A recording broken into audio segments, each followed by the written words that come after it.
I looked up and I found that email was sent from then Governor Isigeri, and I was at the F.I.U. That is dated 26th of September. 4 days after that, I took up my appointment as governor of the central bank. Okay, but did the allegation is that the central bank did not act on the fraud that was taking place. Well, and the Prime Minister mentioned that, well, the bank is a regulatory bank, but the fraud that was taking place had to do with a banking industry, with a banking...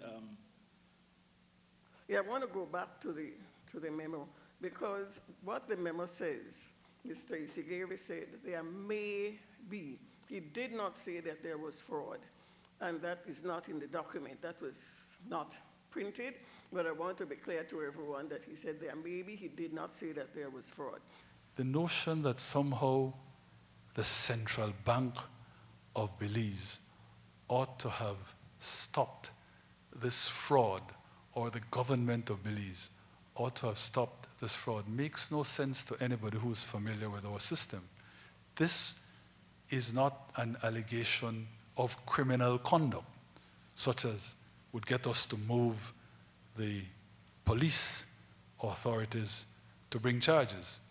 This is a civil complaint. You pay a man to build your house and he doesn't do so. You take him to court. You don't go to the police to get back your money. There's no kind of criminal fraud alleged.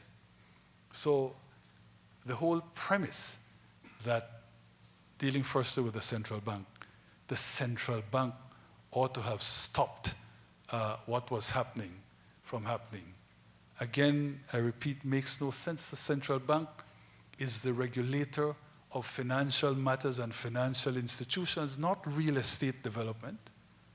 What would have been the authority of the central bank? What could the central bank have done?